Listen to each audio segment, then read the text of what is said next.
салом алейкум дӯстони азиз. мо ҷое ки пеш зиндагӣ мекардем ҳамҷо омадем. соли 2017 ҳамҷода зиндагӣ мекардем. наздикии хона гӯем нав тараф патрушова ҷое ки ҳо зиндагӣ мекунем.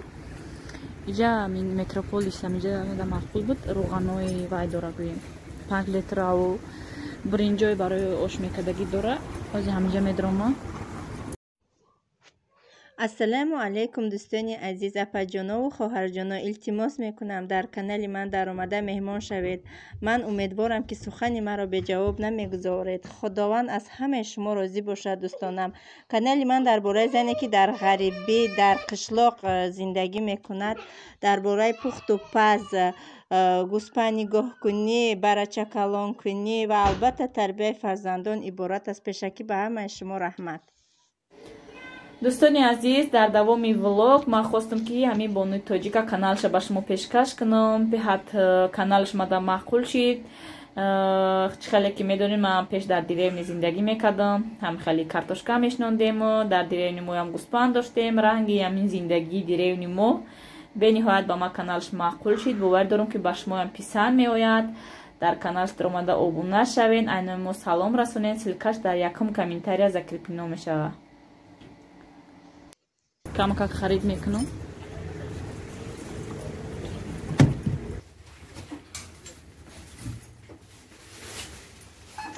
Чепаса дай камта. Нарху навош нест.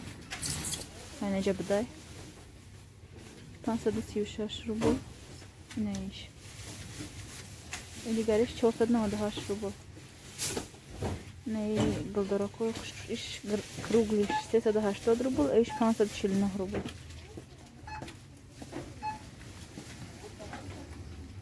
Ям супермаркети калонай. Маска пуштагим овозим ба фикрам ки паст рафтистай. Игрушка доштай.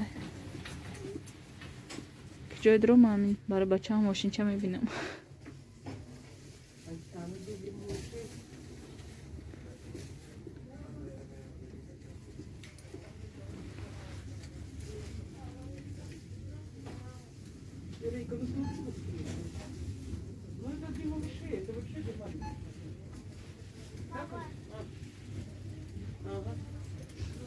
Не хочешь, ну это заколки такие, да, ну они такие, он да. Ой, слушай, я ведь забыла вам эти заколки-то посмотреть. Пойдешь, наверное, нет.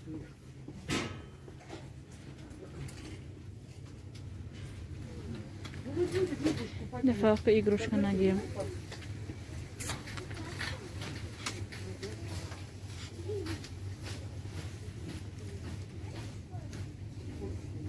Танжу хаф рубл.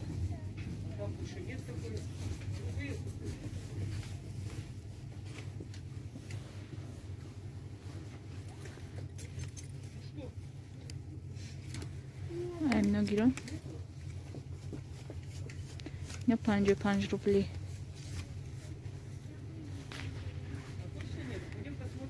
Шавҳари ман аст ки ғафс намепӯша барое ки дар мошин гарм мешавад. А где ты их взяла?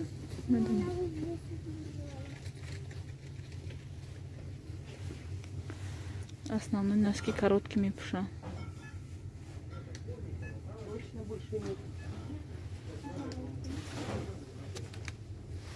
Беккулатно.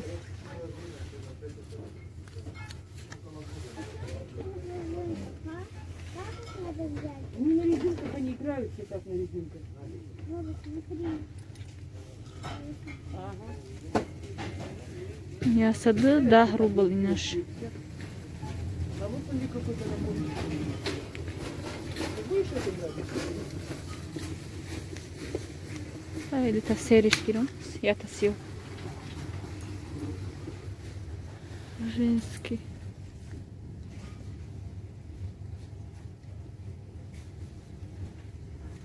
Нархи. Что больше нархош? Я сада 14 рубл буду. Қимат буду. Носки ма беҳад бисёрай. Ҷой мондан намеоида хона. Неёш 44 рубли.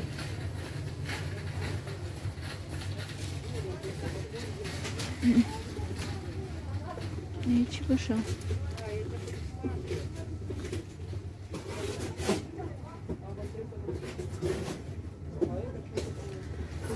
من شوهرم گفتن درست یا امکانه که تیسیز برو.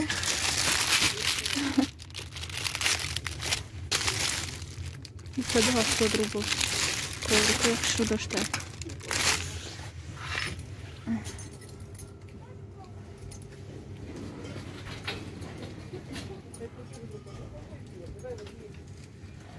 این مگزین ها یا 3 سال شد نه اومدیم. متروپولیس.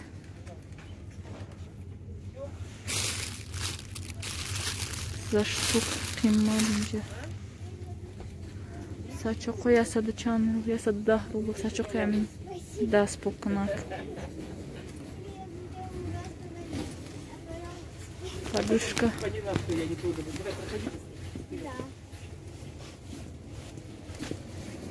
мафи подушка пархушка что уже не одела детский по фикру 1146 روبل اینجا هم چی بدهی رو ما تستیز خرید میکنم میبرم با نشانتان میتیم چی گرفتم خرید کردم خدا دوستانی عزیز ما خرید کرده آمدیم خانه حاضر ما به شما نشان میتیم ای مگزین متروپولیس چی گرفتیم ما اصلا برای ماکارون نمود ماکارون گرفتم ای نمین فیرما بعد حولو گرفتم حولوی اریخدار نمین نمیدونم چند گرم اینجا 530 گرم 71 روبل نه خیلی وافلی هم نمیدونم چی نام دارن یا تروبوچکی هم خیلی گرفتم بعد 2 تا سو گرفتم основной ما برای ماکارون برنج بعد روغنی آخیاقم بود 3 سال پیش تایید دارم که هم خیلی روغنی پخته دیدگی بدم نکی رفتم نیافتم چند کفتم نیافتم ده روغنی هم خیلی یا لیتر گرفتم تمام با دیرتر میریم میبینیم ممکن که دیرتر بیارم هم خیلی کم کم همین چیزی که هر روز میگیریم کم کم گرفتم основной این چیزایی که молочные چیزایی که برای خونه هر روز در کار میشه این مغازین پیش خونه شوهرم میرون میگیرن هر روز گویم همین چیزی که نیست در خونه تمام میشه کم کم خرید میکنیم همینجا بعد همونجا دا وای انگور دیدم هم خیلی معقول شد گرفتم نگاه کنین شکر برنج گروخ خجیزا را کیلوبای گرفتم ما رنگ تاجیکستان هم خیلی کیلو کدام موندگیان اینجا شکرای 1.5 کیلو با فکرم یا 2 کیلو نمیدونم اینجا با گروخ 1.5 کیلو خیلی چیزا گروخ گریچکا خیلی چیزا با پیش رید کمی خریم خیلی گفتم 1 کیلو 1.5 کیلو در خونه باشه بعد برنج گرفتم ما 1 کیلو 777 گرم دتام خیلی پاچکا گرفتم خیلی کیلوبای گرفتم ده خیلی تیار اوپاکوفکا کدگی کیلوبار کشتگی زدگی و یوش نکلیکوش که چند قای در اینجا پامیدور بودرین گرفتم کم کم پامیدورشون خوشروی بد نبودن اونجا وارون چی دیسته بودم خوشروش جدو کده کم ترک گرفتم پامیدور کم ترک بودرین گرفتم با اینمی یا نمود دو نمود گرفتم روغن یک تایی گرفتم خیلی 100 چند روبلی بودم ارزان هم نبوده روغن برایمون بسیار نگرفتم در این مغازین پیش خونه هم هستم خیلی دویم 90 چند روبلی های بعد دو نمود سیب گرفتم سیباش نیکی خوشرو زرد سرخ به حد سیبای خوشرو مده معقول شد در این پیش خونه خیلی سیبای خوشرو نیست راستی گپ سیبای ساوزی یا که هم خیلی بیمزه های چند بار گرفتم معقول نشد بین این با یک چیزی دیگه 1 کیلو با فکرم 1 کیلو 700 دیگه ها اینجا برنج گریچکا گرفتم با فکرم 1.5 کیلو 1 کیلو اینجا 1 کیلو 700 های هم خیلی خلاصه گپ که کم نیم خرید کرده اومده основной برای می گریچکا و برنج روغن و ماکارون گروخ هم خیلی چیزا رفتگی بودم دیگه چیزاش ایمی مغازین پیش خونه گرفتم مقصد یافته میشوه بعد هم یک دو چیز برای پریکوس برای خونه گرفتم ангур сок барои кӯдакоро ҳамин соку беҳад ба маззаи хушрӯя ва ма маъқул. дар инҷа бо духтаро 2 кило асал гирифтан шавҳарон. асала аймачит гирифтан. ҳамун ҳазрат меган якта вай доран дарс дар ислом дарс метам хе нақл мекуна вай мекуна гӯем ҳамун калоншон айги ҷое кадом ҷураш асал рӯй кадай рости гап гуфтан аёдум биромад. ҳамхали 2 банкача асал гирифтан 550 рубли якта банкачаш. хе асалои натурални хушрӯ беҳад бӯи вай дора гӯем бӯи асал чӣ қадар бӯи тез дора. ҳамхали саҳарӣ як саҳарию бегаӣ ҳаракат мекунам кӯдакодам хе асалчой када тиён ай ҷои чои холӣ асалчойшон мекунам фоиданокай дари хунукӣ кам кам касал мешавам гӯем. чак шуданишон тем шумода мебинем чӣ асалаш хушрӯай оли насиб иншоаллоҳ акаи асал торт мекаданима медови торт. мирзо ман як модар ба шумо гуфтание дорам. аз баромад ва сабти касетаҳои шумо хеле мамнунам. натиҷаи ҳамаи корҳои шумо тарбияи ҷавонон аст. ман хеле хурсанд ҳастам ки писари ман мисли дигар писарҳо доим рӯзҳои ҷумъаро интизоранд барои суханҳои тарбиявии шумо. раҳмат ба шумо домло ки имрӯз ҷавонони шаҳрамонро ба роҳи рости тарбия карда истодаед. саволи модар: ман коркуни давлатӣ ҳастам, лекин берӯймол ба кор меравам. ҳамаи хишу табор маро сарзаниш мекунанд, лекин алҳамдулиллоҳ ман мусалмон ҳастам ва дини исломро сахт эътиқод дорам. ман бояд чикор кунам модар?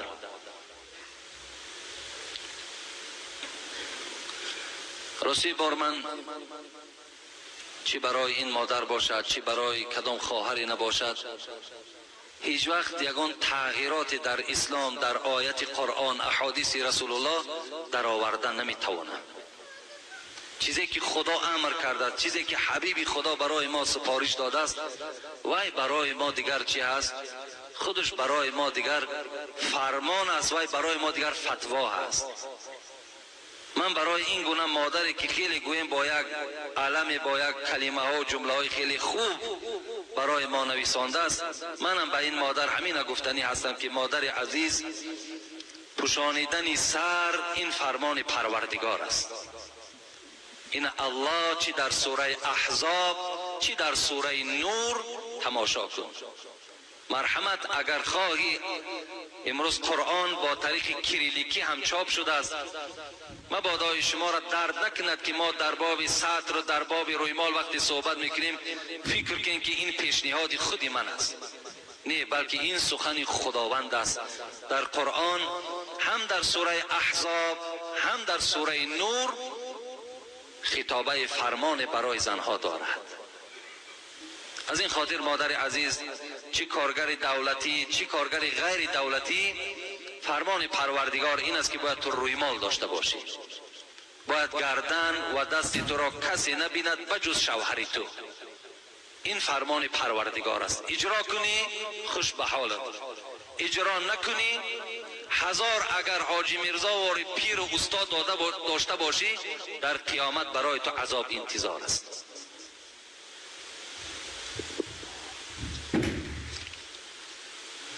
لباس خودش زیباگی است. همون آستین های درازی که زنهای ما و شما دارند، باور کنید زیباگی از زینت است. خودش زینت است. از یک جهت فرمان اجرا شده ایستاده است، از یک جهت زینت او زیباگی همین زن پیدا شده ایستاده است. این امروز ما جای گوییم که غیبت و جای تنقیدش نیست. همین دخترهایی که در شهر میبینیم، همون چهره های زیبایی که خدا برای اونها داده است، اینقدر کریم، اینقدر گویم تمام نمود داروها را در چهره ها استفاده میبرند. شما یک نظر کنین بعد یک 5 ساله چهره همون را تماشا کنین، این خیمیه ها اینقدر زلال زیاد دارند، هیچ احتیاج به اونها هم ندارند. انشاءالله من در اطراف این مسئله هم دارم صحبتی که برای شما یک صحبت مفصلی، شاید یک جمعه یا 2 جمعه در اطراف این صحبت میکنم اگر عمرم باقی باشه.